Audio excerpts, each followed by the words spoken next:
that everybody has their cameras off, so it should not be a problem. Other parts of my computer are doing things that I wish they wouldn't. And as I said, it's very slow.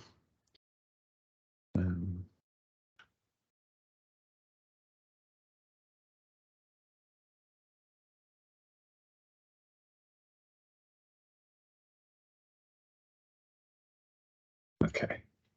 So I'm hoping that you were able to see a slide, Introduction to SW6016, Final Practice Learning Experience. I'm currently trying to make that a little bit bigger, and it doesn't seem to want to do what it's told. Tedious. Come on, thing.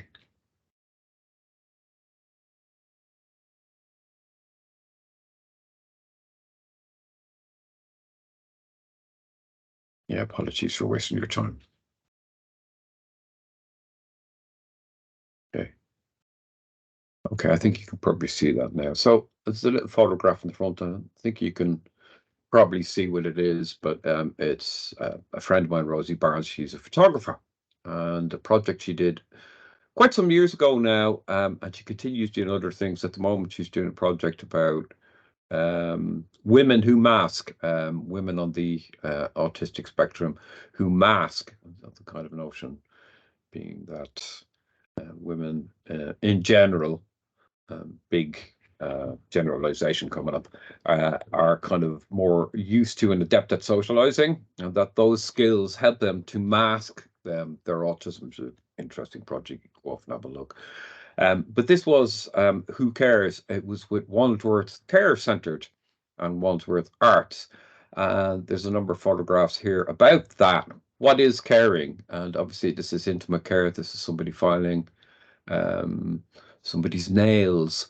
And so I suppose really in this final part of their training, a kind of a more reflective approach, and with a large dose of critical analysis is required.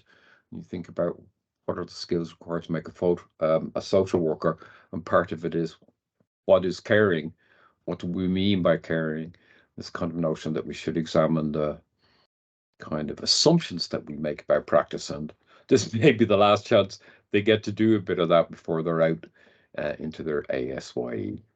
So what do I hope to talk about? Obviously, welcome. Thank you so much for supporting the apprentices. It makes an enormous difference to their progress. When they're well supported, that they do well. When they're not so well supported, it's a struggle for them. They still get there, but like, do they have to struggle quite so much on occasion? But I'm sure you are all doing the best you can to support them. So a little bit about the requirements of the FPLE. It's a little bit tedious. There are some technical things, but you know yourself in social work, there's art and science and also bureaucracy. So there are some things that needs must, as they say. A little bit about resources, not so much, and room at the end for questions. Now, forgive me if you're asking me questions while the presentation is on. I can only see a full screen. I can't actually see you. So we just ask, could you please keep your questions until the very end? Because otherwise I won't hear or see that questions are being posed. So just very briefly, obviously, there are always standards to be met. We used PCF because it has progression. PCF for end of final placement and ASYE and qualifying social worker, much more similar to each other than the standards at the start of the PCF. So they're quite demanding in actual fact, and it's a good idea to familiarize yourself with them. And of course, we also have the apprenticeship standards, which have been updated. There's a new version of those now. I think in general, it's a fairly safe bet. If you get the PCF right, the IAT will follow. And there is a kind of a little spreadsheet that we use to kind of help doing that tracking. It's not perfect by any means. I'm a little bit concerned about it at times, but I think it's probably good enough. So they're doing 100 days, obviously. Because they're doing a day a week, it takes quite a long time. It takes a lot longer than a traditional, shall we say. 100-day placement. So a lot of them have started already, particularly if they're on compressed hours or if they're part-timers. Part-timers in our world means 4 days a week. So that'd be 3 days in the workplace and 1 day, whatchamacallit, in the, oh my God, I've started off with a basic error. Of course, they're not doing 1 day. They're doing 3 or 4 days in their FPLE. I mean, really, you couldn't trust these academic people even to get the basics right, really, could you? But they are building on their CLE. Of that, I am confident. And probably a good look, if you can, to have a little look at the CLE and any action plan that was developed at the end of the CLE, and can that now be followed up? Settings for the FPLE. Well, again, because we're writing the program with sufficient flexibility to allow for the range of delivery models across London, of which there are a great many, there is quite a bit of flexibility in this, but a lot of social work apprentices are in the same team, in their base team, as it were, or their main team. So they're not going back into the CLE, even though, funny enough, 1 or 2 people are continuing in the CLE, but their journey has been, how would I say, contrasting sufficiently to allow for that. So they got 100 days, say roughly September, October to May, June next year. That's basically how it's going to work. That's quite a lengthy period. So it may be, and some employers are setting up some additional learning experiences in other teams. The only guidance or advice we will give about that is that shadowing is good. Little bits of shadowing are always going to be part of the mix of learning. But in the final year in particular, if they're doing things in other teams, they should actually be doing things. So contributing to an assessment, even if they're not able to do the final sign-off, things of that nature. So the emphasis, okay, so often learning is shadow, do with support, do independently. At the start of their course, there's more an emphasis on the shadow and do with support. At this stage of affairs, there should be more emphasis on shadow and do with support and do autonomously, because apart from anything else, that's where they should be on their learning journey. And of course, they're going to be going into ASYE, so have to be kind of set up really for the challenges involved in that. Social Work England do not register students, as you will all know, but they have to have some sort of a sense by the end of this year, of the Social Work England professional standards. They will get some of that in class. We're not asking you to kind of track social work professional standards, if Social Work England professional standards, SWEPs, but they do have to be aware of them. I don't think you have to worry about that too much, particularly not at this stage of the year, and we'll focus on that a little bit more from January on. So obviously there is a FPLE agreement. I've seen quite a few of them so far, but I reckon about something like 1 in 6 of them have been completed.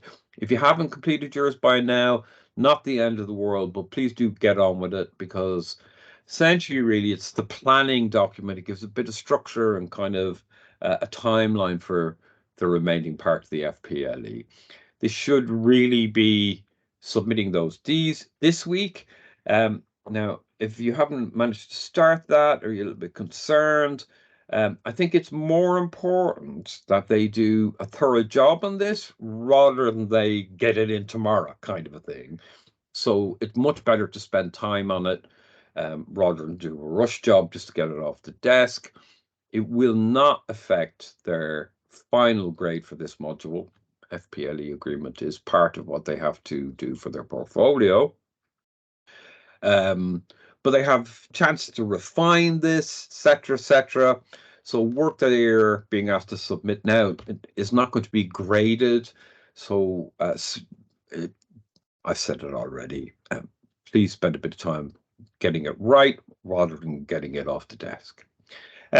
In inductions, kind of interesting. If they already know the team, some of that might be quite short, but you might consider, for example, if they're going to be doing additional work, can you induct them into that in some way? Can you ask them to, for example, shadow a more experienced social worker doing a task? I was looking at one this morning.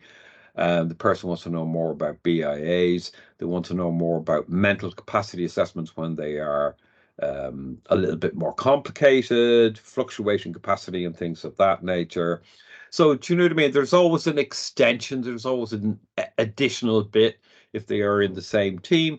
But think about, well, what can you do to prepare them to do that? If they're going to do work in other teams, an induction clearly is indicated quite strongly.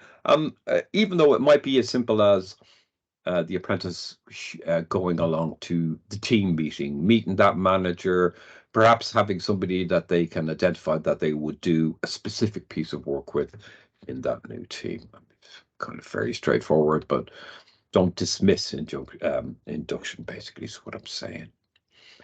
Now, we did talk to employers about this. I know we live in the real world, and sometimes it's quite difficult to protect the work and caseload for apprentices. Really, we should be thinking about a 50% average caseload, working up towards 80% by the end of the FPLE. You might not always be able to achieve that, but draw back as far as possible from the 80%. They're still learners. They need time and space to be learners. If we overload them, they don't get that opportunity. And really, this is one of the last opportunities they will get in some ways, certainly as an undergraduate, to kind of get deeply involved in those learning experiences. We know the real world is very difficult. So reflective time, here's Willard. Again, a little photograph by Rosie Barnes. You know, reflection can be all sorts of things. It can be joyful and it can be also somber on occasion. It can invoke sadness. So it's an emotional thing, reflection sometimes. But they are entitled to and should have around 2 hours a week reflective time within the FPLE. You can have a little discussion and negotiation how they will do that. Some of you will be used to using reflective journals. I strongly suggest to the apprentices that they do this. Um, it doesn't have to be kind of a lengthy thing, but it's a way of catching kind of small reflections, perhaps small moments in practice that otherwise we forget. That's really the thing. You know, if very quickly a thing that was very important today gets lost in the rush of the work during the week. Sometimes they'll use some of that time to do the critical analysis assignments. A little bit early for that at the moment. We'll come back to what we mean by and expect from critical analysis assignments later on. That will be, in fact, the next session for mentor support on the 16th of October. We'll do that one twice. You can think about supervision frequency. I mean, we offer this as a kind of a guide. You know, I suppose we start off on the expectation if you were supervising somebody from the whole way from September to June weekly, that really isn't working for anybody, including the apprentice, and certainly not for you. So we have to be kind of a bit flexible about this, but at the same time, to ensure that there is regular supervision, we offer this as kind of a rough guide to what you might do. And we assume that the line manager and mentor may not be the same person. Quite often they are the same person, in which case I would still advise differentiating the sessions as much as you possibly can.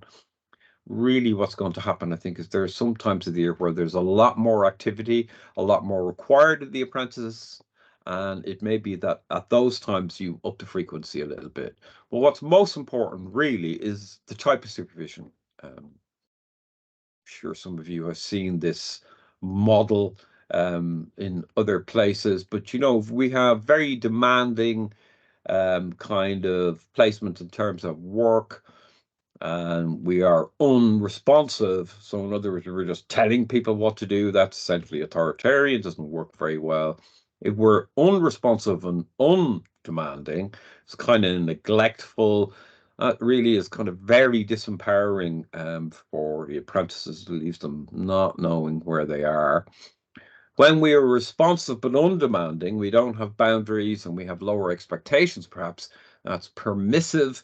So we're kind of allowing things to happen, but we're really not offering much in the way of challenge or learning. So we want to hit that sweet spot between demanding and responsive, which is authoritative. I always find that word very difficult to say, but I think you get the general point. Any of you in children's services will be quite used to this model used in relation to parenting. Well, I know you're not parenting your apprentices, and we know they're not children, but nonetheless, the same thing applies. We want to be highly responsive, but we also want to be setting our expectations pretty high. That's what we're trying to do. So there are roles and responsibilities completely outlined in the BA Social Work degree, apprenticeship, on the job learning handbook 23-24. Oh my God, I almost ran out of breath saying that. So you can go through those roles and responsibilities because they are also printed at the front of the FPLE agreement, and they give you a sense of who should do what. Now, talk to your SRA about these if you're in any doubt, and you can also come back to me to discuss. Now, there's several pages here, several slides. You can see what they're all about. But really, I kind of think I'm certainly not going to go through these one by one. But certainly, really, we start thinking about the team around the apprentice. So we're all contributing in some way, shape, or form to the apprentice's learning and assessment. And we all have unique and specific things to do. But that kind of model seems to work quite well. So there's the SRA and the on-site supervisor. Now, not all the apprentices will have an on-site supervisor, but when they do have one, that person needs to be involved in all the activities, basically. The line managers may be the on-site supervisor, maybe the mentor, or whatever. The roles and responsibilities, again, broadly speaking, remain the same. We're trying to help the apprentice gather evidence, demonstrate competence, and help them to overcome any blocks, barriers, or obstacles to their learning. What's different this year is the L&D Workforce Development Lead. So that person is always involved in a more general sense with kind of strategic meetings, meetings with other employers, setting the tone, asking for program developments, things of that nature.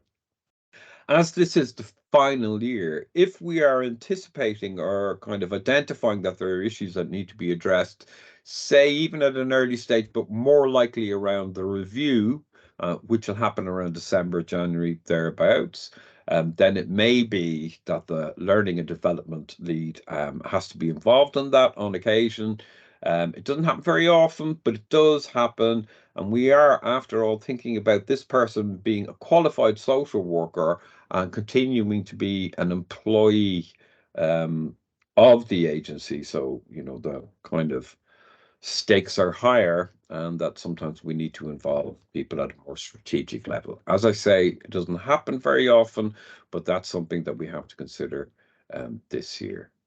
So timescales, there is a handout. I'm going to show you very briefly the kind of when things happen. I'm not going to spend a great deal of time on it, but it will send you out a module at a glance.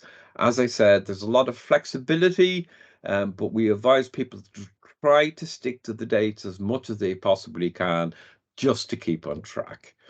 At the moment, the two big ticket items are the first tripartite agreement. That's part of our monitoring processes for the university. If you wanted to know more about that, I did do a short film about it, and I can send you the link. The short film was for the level 4s, but the same principles apply here. It's a little bit more sophisticated. So it's a needs must, absolutely has to be done, but it's not something that you should put a huge amount of time and energy into, but you should do it.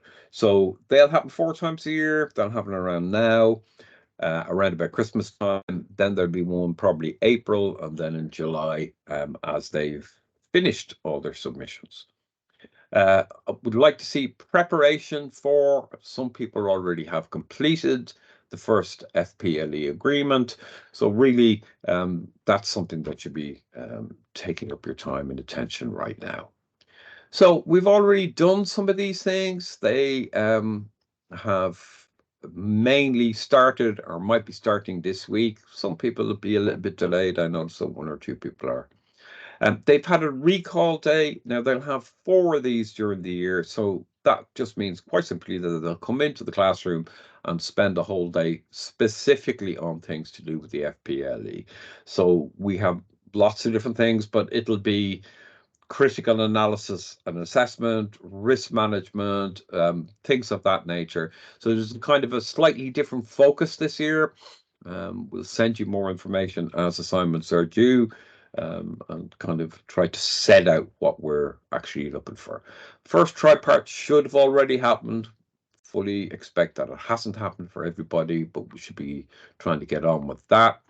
I suppose the next thing, apart from the FPLE agreement, is the first direct observation. So that should happen between now and November, thereabouts. Again, flexibility in deciding that. And also we need to kind of think about, I wonder what we should be observing. Slightly more complex work is kind of the short answer to that. And those observations will be facilitated by the SRA, not by the mentors, line managers, on-site supervisors. The SRA always does the first one, the idea being that they set the tone for the rest of them during the year. Again, another recall day in November, and all that, I would say, direct first observation should be written up and submitted before the Christmas break. Then, kind of in parallel, they'll be doing their first draft critical reflection. The next session is going to be about that. I'm not going to talk about it much today, but we definitely expect a lot more than we have done in previous years. And as you can see, then there's a review meeting, recall days, etc., etc. Second direct observation, roughly in March next year, and it will be the mentors doing those. The rest of it, you can see it's a little bit far away, but please rest assured that we will kind of update on activities near the time when they are due and give a good bit more detail about our expectations of those. What's the final portfolio look like? Well, some of you are very well used to our portfolios. This is pretty much what's in it. Confidentiality statement, we won't mark portfolios that have got, how would I say, breached confidentiality rules, regulations, expectations. Doesn't happen very often, but it does happen sometimes. The rest of it, you could see 2 direct observations. I mean, really, it's not new, but there are a couple of little new bits, and we'll come to them later on.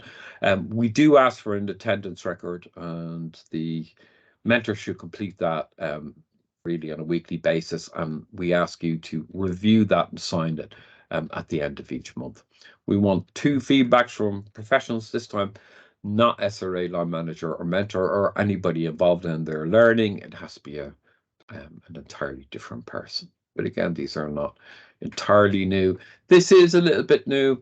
The 2 critical analyses cost are about 40% of the total mark for this portfolio. They're 1,500 words each, and they also have a 500-word allowance for describing what they then analyze. They have to do 2 of these. Now, they're called A and B, but they don't have to be done in that order. They can do them in a different order if they feel so inclined. So one of them has to be undertaking an assessment and risk management that results from this. The other is going to be on one of these topics: legislation, policy, and procedures, and working with people with lived experience, multi-professional working or team working, and anti-discriminatory practice. We strongly tell them, use your formative feedback, so they have opportunities to get feedback from the SRA or from the course team. Sometimes that'll be me. Best way to improve your work is ask for feedback before you submit your final versions. So that's kind of slightly different. Again, they will get a lot of advice on that. And in particular, we'll kind of go into more detail about what do we mean by critical analysis. Resources for apprentice, obviously they have Canvas, they have the university recall days. I'll just give the 4 dates there for that. There will be more online drop-in sessions, and they will be for both the mentors and for the apprentices themselves. And we kind of increase the frequency of those as the year progresses. I expect really there'll be a lot of online when they're coming to do their portfolios and their critical analyses. We have library support, FACE systems, is going to be spending a bit of time with them, and we have an academic success center. There's also help with writing skills, with students with disabilities, all sorts of things. So obviously it would take me a long time to go through all the various different support that is available to them. But if you are in doubt and you feel like the apprentice needs a bit of additional support or something, talk to your SRA, contact me, and we'll try to put them in touch with the right people who might be helpful for them. For mentors and on-site supervisors, I am recording this. There's obviously a couple of clunky bits, including 1 or 2 errors, but you know, such is life. So you will receive basically a link to this in my YouTube channel. I use YouTube because you can access it, and the firewalls of the agency don't tend to get in the way. So you can see I kind of repeat most of these a couple of times. This is just this year. There'll be more next year. Next session is going to be about critical analysis and then making the most out of direct observations and so on and so forth. So when you see the title of the thing twice, that means I'm running it twice. You don't have to, well, you don't have to attend any of these sessions, but there is some options. I run them more than once. Surprise, surprise. So, like, that's a kind of a very quick overview. I know there's actually quite a lot of detail in that. I'm not entirely sure how much of that you will have got. I'm hoping that, oh, so there's chat there. Weekly university days. Yeah, Catherine, good question. So, Catherine has started the questions, so perhaps we can, if anybody felt like putting their whatchamacallums on. Your camera's on, that would maybe be helpful. I'm going to turn off the recording.